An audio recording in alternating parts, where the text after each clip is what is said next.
మాజీ ఎమ్మెల్యే మీసాల గీతకు TDP ticket రాకపోవడంతో పార్టీ నాయకత్వంపై ఆమె ఆగ్రహం వ్యక్తం చేశారు.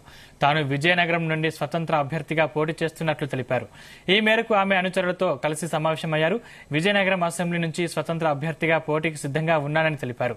ఈ ఎన్నికల్లో అందరి ఆత్మగౌరవం అనే నినాదంతో ప్రజల ముందుకు వెళ్తానన్నారు. తన నాన్న గురాన సాధురావు సూచనలతో రాజకీయాల్లోకి రావడం జరిగిందని తెలిపారు. పార్టీ ప్రయోజనాల కోసం అన్ని అవమానాలు భరించానని, అయినా టీడీపీ స్థానిక నేతలు రాష్ట్ర నాయకత్వం పట్టించుకోకపోవడంతో బాధగా ఉందన్నారు.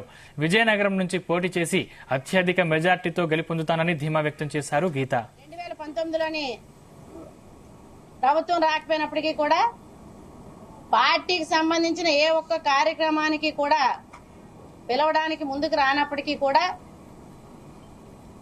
పదవుల కోసమో లేదని చెప్పంటే పోటీ చేయడం కోసమో పార్టీలు మారడం అనేది పెట్టుకోకూడదనే ఉద్దేశంతోనే మరి 2024 వరకు కూడా కొనసాగుతూ వచ్చాము. ఏదైనా సరే ఒక మీటింగ్ గాని అక్కడ రాష్ట్ర పార్టీ నుంచి పిలవాల్సి వస్తే అది ప్రోటోకాల్ లేకుండా మామూలుగా ఉండే కార్యకర్తగా పిలిచినప్పటికీ కూడా అటెండ్ అవ్వడం జరిగింది మహానాడు లాంటి కార్యక్రమాలకి. అయినప్పటికీ లోకేష్ బాబు గారు గాని చంద్రబాబు గారు గాని ఎప్పుడు కూడా ఒక మాట చెప్తుండేవారు. ఎప్పుడు కలిసినప్పుడు కూడా 2019లో మీకు టికెట్ ఇవ్వక పొరపాటు చేశాం, మంచి కుటుంబంలో అమ్మాయికి ఎటువంటి కారణం లేకపోయినప్పటికీ కూడా మనం టికెట్ ఇవ్వలేకపోయాం, కాబట్టి ఈసారి ఖచ్చితంగా అకామిడేట్ చేయాలి అని.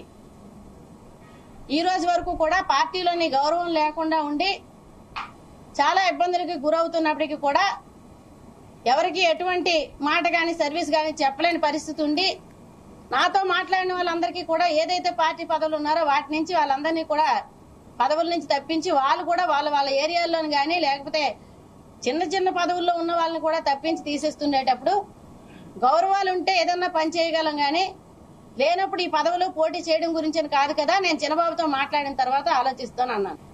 2019లో చంద్రబాబు నాయుడు గారు ఇక్కడ పైడితలం